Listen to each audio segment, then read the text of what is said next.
Shravya, we are going live soon. Hi guys, welcome for the Ink Loud Love Proud workshop.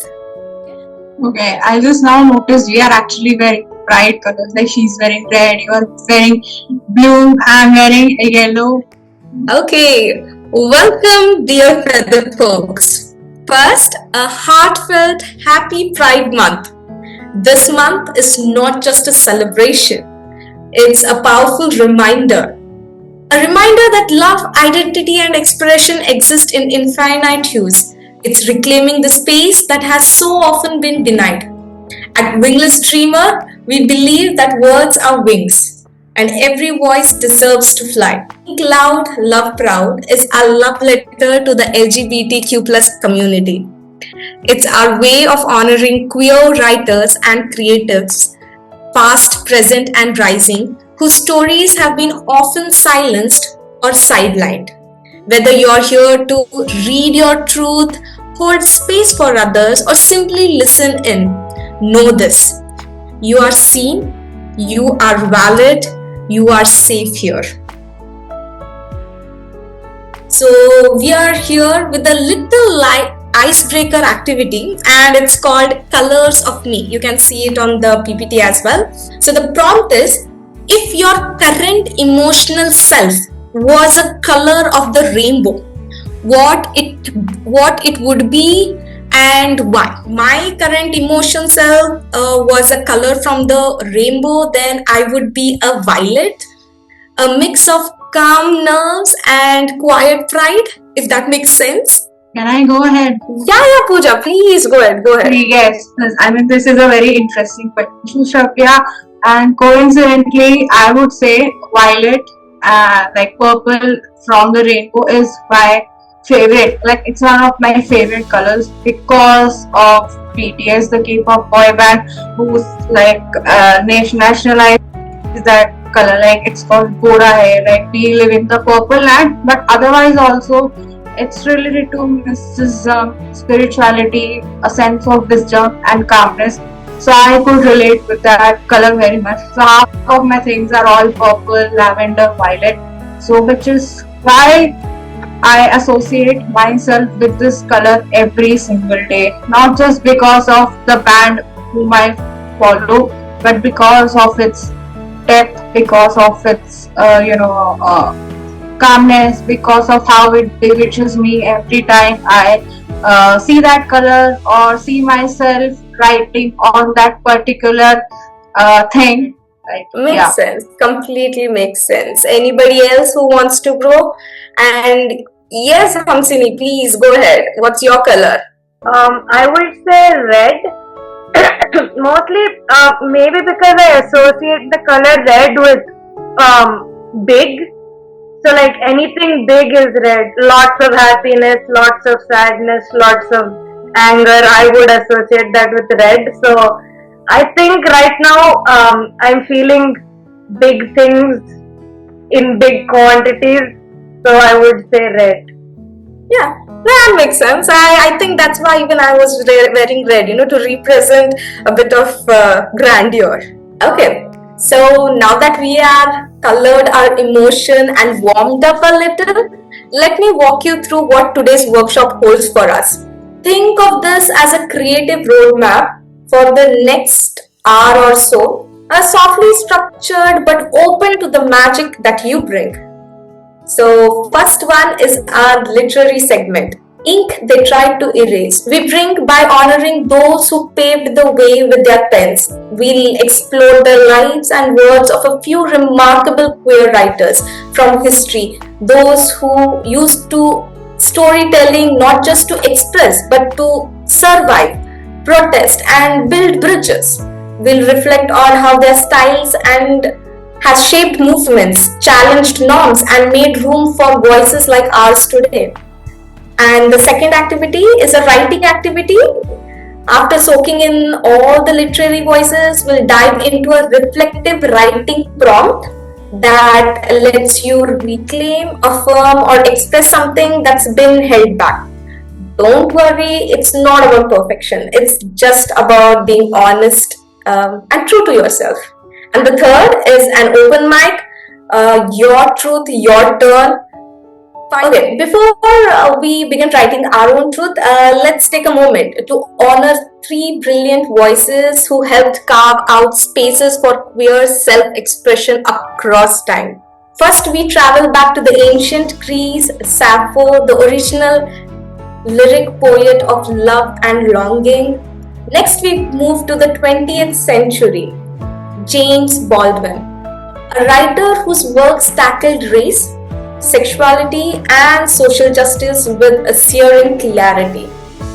And then we finally arrive in the present, Ocean Vuong, a contemporary poet and novelist whose tender lyrical writing weaves queerness, trauma, and cultural memory into art that breaks and heals all at once.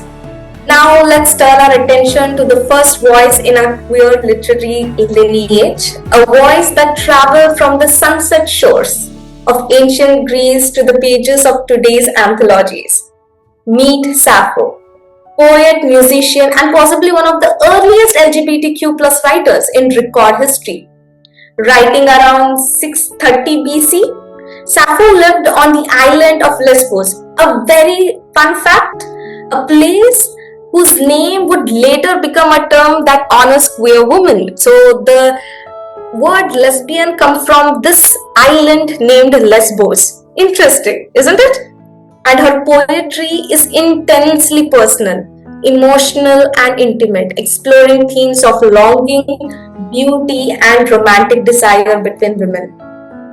What makes Sappho special isn't just what she wrote, but how she wrote it. Her work wasn't epic or political like her male counterpart. It was lyric, like meant to sing, softly with a lyre, woven with raw vulnerability and sensual honesty. Most of her poems survive only in fragments, but even these remnants shine with timeless passion. Her most complete surviving piece, the Ode to Aphrodite, is a direct invocation to the goddess of love, asking her to ease the pain of unrequited affection. And someone, I tell you, in another time will remember us. And she was right. Sappho's voice reminds us that love in all its form is worth writing and remembering. Now, coming to 20th century, to a voice that thundered through America's civil rights movement, a whispered truth too often left unsaid. This is James Baldwin, a gay black American writer, essayist, and activist whose pen was a torch. Baldwin's prose is deeply intellectual, emotionally raw, and brutally honest. He didn't just write about race or sexuality. He wrote about what it means to be human in a world that denies your humanity. His writing masterfully blended memoir, social commentary, and lyricism, and his themes were centered around alienation, identity, love, and justice, which still pulses and prevails today. It is still relevant, all of his works. In his groundbreaking novel, Giovanni's Room, Baldwin dared to center same-sex love unapologetically and poetically, at a time when doing so could mean a great career suicide. He also gave us the first Next Time, a searing meditation on race and faith in America. And Go Tell It on the Mountain, it's a deeply personal coming of the age novel. I would recommend everybody to read it. It was an eye-opener for me as well. One of his most famous reflections reminds us of love's transformative power.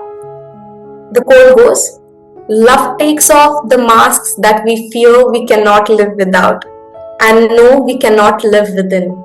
And now we arrive in the present. Meet Ocean Vuong, a gay Vietnamese American poet and novelist whose work is reshaping contemporary literature with quiet, soul-stirring power. Wong's voice is tender, poetic, and intellectually fragmented. His lines pause, break, and breathe as if reflecting the trauma and tenderness they carry. He writes about queerness, grief, immigrant memory, and love, often drawing from his own lived experiences as a refuge, as a queer son, and a writer finding love for the unspeakable. His acclaimed novel On Earth We Are Briefly Gorgeous unfolds as a letter from a son to his mother, unflinching in its pain and radical in its vulnerability. As I was also reading through it, it shook me from within to share an experience so profound and so personal to a person. His poetry collections, Night Sky with Exit Wounds and Time is a Mother, carry grief like a prayer, reframing loss into something both brutal and beautiful. As Wong writes, I let myself believe that the light in me could only be found in someone else. His work shows us that language can hold both trauma and transcendence, that beauty and brutality can live in the same breath. Okay, so we've heard the voices of Saipho, Baldwin, and Wong, voices that resisted silence with grace and fire. Now it's time for your voice to take place. So, here is the deal. It's a simple writing activity.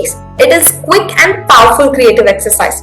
You will have about 5 to 8 minutes to respond to this writing prompt. And it reads, what they never let me say. So you guys take that 5 minutes. Maybe I'll play some gentle music behind and you guys can just like chill. And you saw the prompt is on the PPT. So yeah, you guys go ahead.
So you guys can take as much time as you want to share your piece. So yeah, people, the floor is all yours. Well, that's really wonderful, and maybe I can take the first turn if that's okay. Yes, Ruchi, please go ahead. So, I was heavily inspired by the LGBTQ community, and I'm still exploring. I always wanted to honor it by respecting my own feelings, as simply put. So it was a long journey, and I did take my time to learn and unlearn so many things. So yes, this poem in the most metaphorical manner is trying to just depict that journey, and it was all emotional. So putting it into words, replacing those feelings, it's a surreal experience indeed. So I'll go with narrating this poem. The title of the poem is What They Never Let Me Say. Was how tiny are the mushrooms growing under the stone head in the old kirk of Scotland. Nobody wouldn't have let me say how seahorses are running towards the golden seashore. Nobody wouldn't have let me say the calendars are changing way faster than my feelings. I want to get my hairs locked by the outrageous wind. I want to tell my feelings to take all the time in the world as a water droplet takes seeping all the way into my skin. What they never let me say was how tiny these feelings are. Come back my corners just like the gentle currents of sound or ripple waves of Loch Lomond. For you and you always belong to you. So love, love, always make time for love. That was beautifully recited. Beautiful. Very beautiful. I felt like I was expressions listening with to the an audio book. poem. It was beautiful. Hamsini, yes, please sing. I'm sorry. No, I was just saying it felt like I was listening to an audio book, like so soothing and so. Completely. Yes. Anybody Okay. who wants to go next?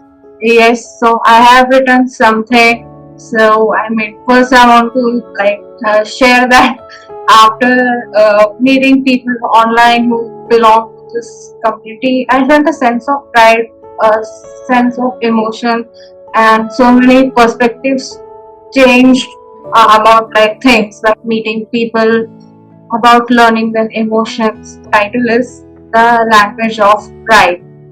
So here it goes. 50 shades of flaws, 50 shades of imperfection, each one a masterpiece, a bold reflection. Every part of you is beautiful beyond race, color, or gender's rule. Let no one shatter what you are, not even walls built as thick as China's scar. It's not about fitting the mold, it's about letting the unheard stories unfold. People throw shade, crisp words, venomous like a snake's poison bird, belittling the very title of pride, showing the vulgarity, the hate worldwide, becoming the villain one never imagined, cruelty masked in cold, passive aggression, lesbian, gay, bisexual, transgender, queer, words that bloom with hidden love and color, tossed carelessly into society's dirty pit as if stripping away one's only identity could erase the right to feel, to love, to break, to leave. It's not about the prejudice or insult, it's about dismissing one's rights, removing their only weapon, the voice to speak, to resist, to ignite a world rebuilt in their light.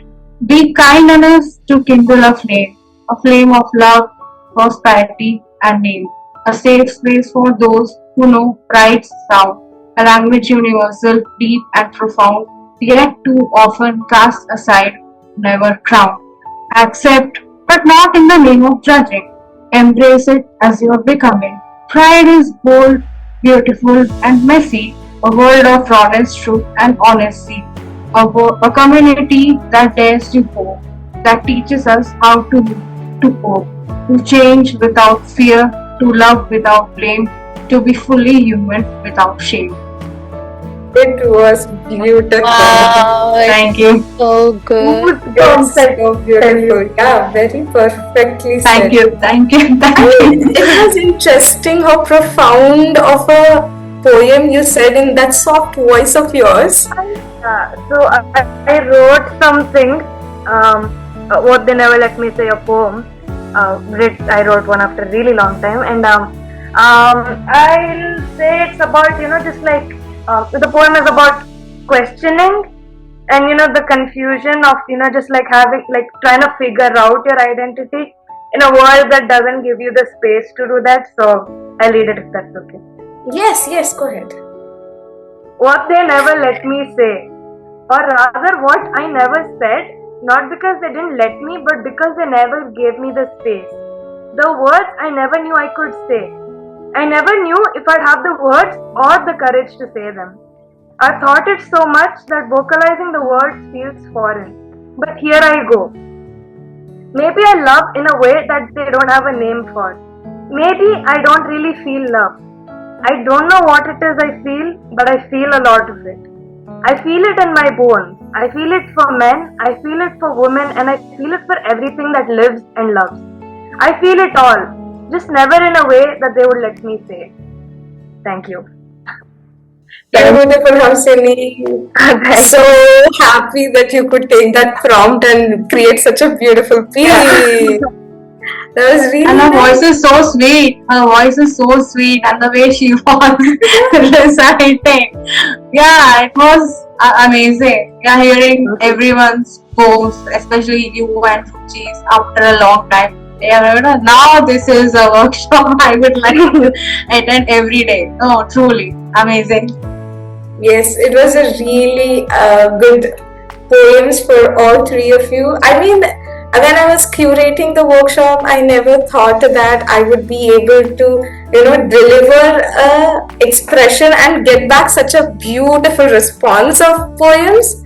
It was heartwarming. It was definitely heartwarming, especially the prompt as well, Hamsini. That was an amazing way of curating that prompt. I just had when I was thinking about this prompt, what they never let me say was when you are in a chaos of your life where you don't know where you're going next, what you're doing right now, what you want to find in the future. That's where this actually came about, and the way you curated it so beautifully kind of sums it up. It does sums it up.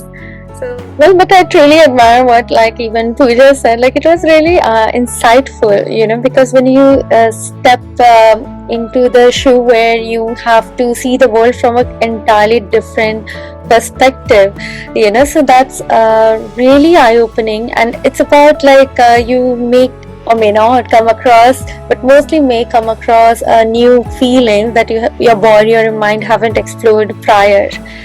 I mean, attending this workshop and hearing different poems, it's such a blessing. Like, said, you don't have to be gay to be a supporter, you just have to be a human being. And you summed it up very well, Pooja. That's all we need to be. We just need to be human beings and create a space for another human being. That is all. And guys, just like that, we've reached the end of this journey together. On behalf of Wingless Dreamer, I want to say thank you truly to each and every one of you for showing up today. Whether you spoke, wrote, listened, or simply held space, you were part of something real. Today wasn't just a workshop, it was a chorus of stories, silences, confessions, and colors. It was an echo of Sappho's lyric and Baldwin's fire and Wong's softness and your own. Thank you for trusting us. Thank you for trusting yourself. We hope this space reminded you that your voice belongs not in the margins but in the main story. Let's part with a few words from those who lived the path before us. By Nod, by Baldwin, and the unknown, where freedom is not being afraid to be yourself. So thank you for letting us celebrate Pride with you, not just in color but in truth. Until the next time, keep writing, keep dreaming, and keep being loud with your love. With all our gratitude and glitter from Wingless Dreamers.